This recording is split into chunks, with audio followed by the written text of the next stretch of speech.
Hello friends, very very good afternoon. कैसे हो? Hope करता हूँ आप सब लोग अच्छे ही होंगे। सो फ्रेंड्स, आज की इस वीडियो में आप लोगों से मैं जीके का टेस्ट दूंगा, special UP BEd entrance exam 2023 के लिए। फ्रेंड्स, इस वीडियो में जो टोटल आपके क्वेश्चंस होंगे वो होंगे 25। अगर आप लोग 25 में से 10 प्रश्न सही कर लेते हैं तो आपकी जीके की तैयारी अच्छी है। और भी वीडियोज़ अगर आप लोगों को देखनी है GK, Hindi, reasoning, current affair and subject ability की, तो आप लोग प्ले लिस्ट में जाके देख सकते हैं। प्ले लिस्ट में आपको सारी की सारी क्लासेस मिल जाएंगी। उन क्लासेस की फ्री में PDF डाउनलोड करना चाहते हैं तो टेलीग्राम चैनल को ज्वाइन कर लें। टेलीग्राम चैनल का नाम है एजुकेशन विद साहिल। वीडियो को डिस्क्रिप्शन बॉक्स में लिंक भी दे दिया हूं। यहाँ पे डेली क्लासेस का टाइमिंग आप सभी लोग देख सकते हैं। आज सुबह न्यूज़ की वीडियो आई थी तो सामान्य ज्ञान की क्लास नहीं हो पाई थी, तो हिंदी की जगह पे जीके की होगी एंड सब्जेक्ट एबिलिटी रीजनिंग वाली क्लास के स्थान पे आपकी जो है हिंदी की क्लास होगी। ठीक है, चलिए सबसे पहला प्रश्न आपकी स्क्रीन पर आ गया है कि वायु की आर्द्रता किस उपकरण से मापी जाती है। Very very most important question है।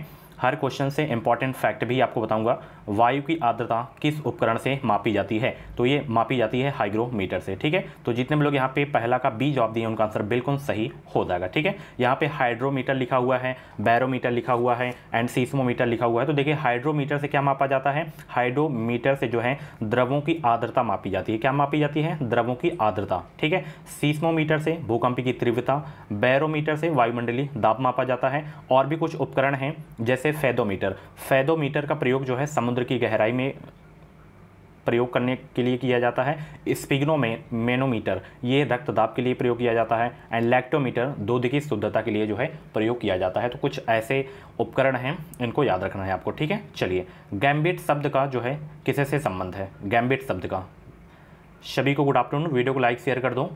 गैम्बिट शब्द का किससे संबंध है? तो इसका संबंध है शतरंज से। ठीक है, ध्यान रखना। दूसरा का ए आपका बिल्कुल करेक्ट हो जाएगा। और भी जैसे कुछ शब्द हैं जैसे चाइना मैन। चाइना मैन का संबंध किससे है? क्रिकेट खेल से है। ठीक है, चलिए एक वयस्क मानव में कुल अस्थियों की संख्या कितनी होती है?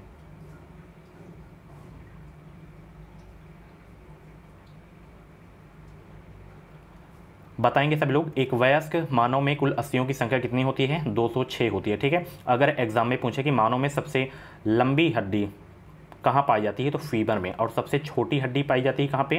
वो पाई जाती है कहाँ? कान में। स्टेपिस नाम है उसका। ठीक है, एक कान में 3 हड्डी, एक कान में 3 हड्डी, टोटल 6 हड्डियाँ होती हैं। ठीक है, और सबसे मजबूत हड्डी दांत का जबड़ा आपका होता है। ठीक है, चलिए सांची का महान स्तूप जो है कहाँ स्थित है? बताएंगे सब लोग। सांची का महान स्तूप है तो ये है आपका मध्य प्रदेश में। ठीक है, सांची का स्तूप बनवाया किसके द्वारा गया था? अशोक के द्वारा बनवाया गया था। ठीक है, चलिए कालानौर में राज्याभिषेक के समय अकबर की आयु कितनी थी? अगर 160 वाला PDF चाहिए तो वीडियो के डिस्क्रिप्शन बॉक्स में उसकी भी लिंक दे दी हूँ, परचेज कर लीजिएगा। ठीक है, कालानौर में राज्याभिषेक के समय अकबर की आयु कितनी थी? तो अकबर की आयु थी 13.25 वर्ष। ठीक है, चलिए आगे चलते हैं। आर्य सभ्यता में मनुष्य के जीवन के आयु के आरोही क्रमानुसार निम्नलिखित चरणों में से कौन सा विकल्प सही है? बताएं कौन सा विकल्प सही है इसमें। और ये सारे के सारे प्रश्न मैं करवा चुका हूँ पहले की क्लास में। ठीक है, तो आपका रिपीट हो रहा है, बेहतरीन टेस्ट हो रहा है। अब आप लोगों के पास समय बहुत मिल गया है। ठीक है, तो तैयारी बीच में रोकिएगा मत आप लोग। जैसे आप लोग तैयारी अपनी कर रहे थे तो सेम टू सेम ऐसे ही आपको करनी है। ठीक है, क्योंकि कंपटीशन इस बार रहेगा। तो इसका जो आरोही क्रम है ये वाला आपका हो जाएगा। ब्रह्मचर्य हो जाएगा, गृहस्थ हो जाएगा, वानप्रस्थ हो जाएगा, संन्यास हो जाएगा। ठीक है, यही इसका आरोही क्रम है। ठीक है, चलिए ये क्वेश्चन बहुत इंपॉर्टेंट है। कई बार एग्जाम में ये प्रश्न पूछा जा चुका है कि किसने कहा था कि स्वराज मेरा जन्मसिद्ध अधिकार है और मैं इसे लेकर रहूँगा। बताएं किसने कहा था कि स्वराज मेरा जन्मसिद्ध अधिकार है और मैं इसे लेकर रहूँगा? तो ये कहे थे बाल गंगाधर तिलक। ठीक है, तो यहाँ पे बी वाला आपका बिल्कुल करेक्ट हो जाएगा। ठीक है, चलिए अगला प्रश्न भी बहुत इंपॉर्टेंट है। चरक किसके दरबार में प्रसिद्ध चिकित्सक था? सभी लोग जवाब देंगे। चरक किसके दरबार में प्रसिद्ध चिकित्सक था? तो ध्यान रखना, चरक जो है कनिष्क के दरबार में प्रसिद्ध चिकित्सक था। 8 का डी आपका बिल्कुल करेक्ट हो जाएगा। ग्रीनविच किस देश में स्थित है? बताएं, ग्रीनविच किस देश में स्थित है? तो ये आपका यूनाइटेड किंगडम में है। 9 का बी आपका बिल्कुल करेक्ट हो जाएगा। चलिए ताजमहल का डिज़ाइन तैयार करने वाला वास्तुकार कौन था? अगर आप लोग मेरी हिस्ट्री एंड जियोग्राफी वाली मैराथन क्लास देखे होंगे तो बहुत सारे क्वेश्चंस आपके करेक्ट हो रहे होंगे। ठीक है, ये कल की जियोग्राफी की क्लास में बताइए करवाया हूँ कि नहीं करवाया हूँ? ग्रीनविच किस देश में है? अगर पूरी क्लास देखे होंगे तो आपको खुद ही पता चल गया होगा। और ये प्रश्न बताइए हिस्ट्री की मैराथन क्लास में करवाया हूँ कि नहीं करवाया हूँ? तो ताजमहल का डिज़ाइन तैयार करने वाला जो वास्तुकार था भैया, उस्ताद ईसा खान था। और बनवाया किसने था? शाहजहां ने। ठीक है, चलिए निम्नलिखित में से कौन से विषय हमारे संविधान की समर्थी सूची में शामिल नहीं है? 11 का जवाब देंगे सब लोग।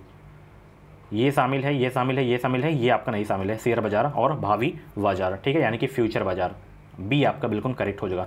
किस एकमात्र कांग्रेस अधिवेशन की अध्यक्षता महात्मा गांधी ने की थी? Very very most important question है। किस एकमात्र कांग्रेस अधिवेशन की अध्यक्षता महात्मा गांधी ने की थी? तो वो था बेलगाम अधिवेशन। ठीक है, ये 40वां जो है आपका अधिवेशन था कांग्रेस का। ठीक है, चलिए भारतीय संविधान के किस भाग में संघीय न्यायपालिका का उल्लेख है? 13 का जवाब देने का प्रयास करेंगे। अगर आप लोगों को आंसर सोचने का ज़्यादा समय चाहिए तो वीडियो को रोक भी सकते हैं, और बीएड से रिलेटेड कुछ भी डाउट्स वगैरह हो तो आप लोग कमेंट बॉक्स में अपना डाउट क्लियर कर सकते हैं। और आज जो मॉर्निंग में वीडियो आई है अपडेट वाली, वो वीडियो अगर आप लोग नहीं देखें तो जाके देख लीजिएगा, बहुत ही इंपॉर्टेंट वीडियो है। ठीक है, भारतीय संविधान के किस भाग में संघीय न्यायपालिका का उल्लेख है? तो ये है भाग 5 में। ठीक है, चलिए संतोष ट्रॉफी का संबंध किससे है? संतोष ट्रॉफी का संबंध very very most important question आपके एग्जाम के लिए। संतोष ट्रॉफी का संबंध किससे है? तो इसका संबंध है फुटबॉल से। ठीक है, ध्यान रखना। और कौन कौन से जैसे ट्रॉफी कप हैं जो है फुटबॉल से संबंधित हैं, जैसे आपका जो है बीसी राय आपका हो गया। ठीक है, डूरंड कप हो गया और सुब्रतो कप हो गया। इनका संबंध किससे है? फुटबॉल से है। ठीक है, और क्रिकेट से जैसे रणजी ट्रॉफी हो गया आपका। ठीक है, ये क्रिकेट से संबंधित है। और थॉमस कप आपका बैडमिंटन से संबंधित है। Aga Khan cup and Dhyanchand trophy ये आपके जो है हॉकी से संबंधित हैं। ठीक है, तो इनको आप लोग याद रखिएगा। ठीक है, चलिए थॉमस कप वाला बहुत पूछा जाता है, बैडमिंटन से है। ठीक है, यूनेस्को का मुख्यालय स्थित है कहाँ? देखिए एक प्रश्न 100% आपके एग्जाम में अंतर्राष्ट्रीय संगठन से पूछा जाएगा, लिख लीजिएगा। ठीक है, और ये मैं सब करवा चुका हूँ। अंतर्राष्ट्रीय संगठन यूनेस्को का मुख्यालय है कहाँ? तो यूनेस्को का जो मुख्यालय है नोट कर लीजिएगा, पेरिस में है। कहाँ है? पेरिस में। ठीक है, very very most important question आपके एग्जाम के लिए। आप लोग बताएंगे कमेंट बॉक्स में कि यूनेस्को की स्थापना किस वर्ष हुई थी? बताएंगे सब लोग, यूनेस्को की स्थापना किस वर्ष हुई थी? वीडियो को लाइक कर दें सब लोग, जितने भी लोग क्लास को देख रहे हैं। अगर आप लोगों को आंसर सोचने का ज़्यादा समय चाहिए तो आप लोग वीडियो को रोक भी सकते हैं।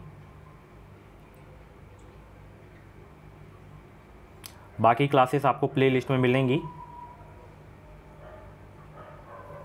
1945 बहुत सारे लोग आंसर दे रहे हैं, तो बिल्कुल करेक्ट हो जाएगा। ठीक है, चलिए आगे चलते हैं। पिंपरी निम्नलिखित के लिए प्रसिद्ध है। तो पिंपरी किसके लिए प्रसिद्ध है? 16 का जवाब देने का प्रयास करेंगे।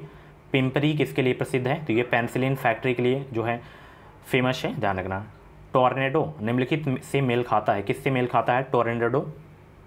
ये एक प्रकार का टोर्नेडो क्या है? चक्रवात है। तो चक्रवात से क्या खाता है? मेल खाता है। ठीक है, चलिए बहुत ही अच्छे। टिहरी डैम किस नदी पर स्थित है? ये तो रट गए होंगे प्रश्न आपको। टिहरी डैम की बात करें, टिहरी बांध की बात करें तो ये भारत का सबसे ऊंचा बांध है। ये आपका है उत्तराखंड में भागीरथी नदी पर। ठीक है, 18 का बी आपका बिल्कुल करेक्ट हो जाएगा। अगर एग्जाम में पूछे कि भारत का सबसे लंबा बांध कौन सा है तो हीराकुंड बांध है, महानदी पर है। ठीक है, चलिए आगे चलते हैं। अगला प्रश्न है सिंधु नदी का उद्गम स्थल जो है कहाँ से है? सिंधु नदी का उद्गम स्थल कहाँ से है? ये सारे के सारे क्वेश्चंस मैं पहले की क्लास में करवा चुका हूँ। सिंधु नदी का उद्गम स्थल कहाँ से है? मानसरोवर झील से है। 19 का सी आपका बिल्कुल करेक्ट हो जाएगा। ठीक है, चलिए रेशम का कीड़ा अपने जीवन चक्र के किस चरण में वाणिज्यिक तंतु पैदा करता है? 20 का जवाब देंगे। रेशम का कीड़ा अपने जीवन चक्र के किस चरण में वाणिज्यिक तंतु पैदा करता है? लार्वा के चरण में। ठीक है, चलिए उच्चतम न्यायालय के न्यायाधीशों की संख्या में वृद्धि करने की शक्ति किसके पास है? Very very most important question है। 21 का जवाब देंगे। उच्चतम न्यायालय के न्यायाधीशों की संख्या में वृद्धि करने की जो शक्ति है संसद के पास है। Very very most important question है। चलिए 1916 में Akhil Bharatiya home rule league की स्थापना किसने की थी? 1916 में Akhil Bharatiya home rule league की स्थापना श्रीमती एनी बेसेंट के द्वारा की गई थी। ध्यान रखना, बहुत इंपॉर्टेंट क्वेश्चन है। एक्सरे का आविष्कार किसने किया था? बताएंगे सब लोग। एक्सरे का आविष्कार, तो एक्सरे का जो आविष्कार किया गया था रोएटनजन के द्वारा किया गया था। ठीक है, चलिए रोएटनजन। आगे चलते हैं। अगला प्रश्न आपकी स्क्रीन पे है। स्वतंत्रता प्राप्ति के समय भारतीय राष्ट्रीय कांग्रेस के अध्यक्ष जो है कौन थे? स्टार लगा के नोट कर लेना, बहुत इंपॉर्टेंट क्वेश्चन है। स्वतंत्रता प्राप्ति के समय भारतीय राष्ट्रीय कांग्रेस के अध्यक्ष कौन थे? जेबी कृपलानी थी। ठीक है, चलिए लास्ट क्वेश्चन। सिंधु सभ्यता की जो है लिपि कौन सी थी? बताइए। हिस्ट्री की मैराथन क्लास से आपको मिला कि नहीं मिला? मात्र 25 क्वेश्चन इस क्लास में मैं करवाया, और 25 में से कम 3 प्रश्न आपको हिस्ट्री के इसमें देखने को मिलेंगे, 3 क्वेश्चन आपकी जियोग्राफी के मिले होंगे। तो 5 से 6 क्वेश्चन मेरी एक घंटे की क्लास में आपको मिल रहे हैं। तो अगर आप लोग हिस्ट्री वाली मैराथन क्लास नहीं देखे हैं, ज्योग्राफी वाली नहीं देखे हैं, करंट अफेयर वाली नहीं देखे हैं, तो जाके देखिए, प्रॉपर उसकी नोट्स बना लीजिए। अब आपके पास समय मिल गया है, बहुत समय है। तो सिंधु घाटी सभ्यता की जो लिपि थी कैसी थी?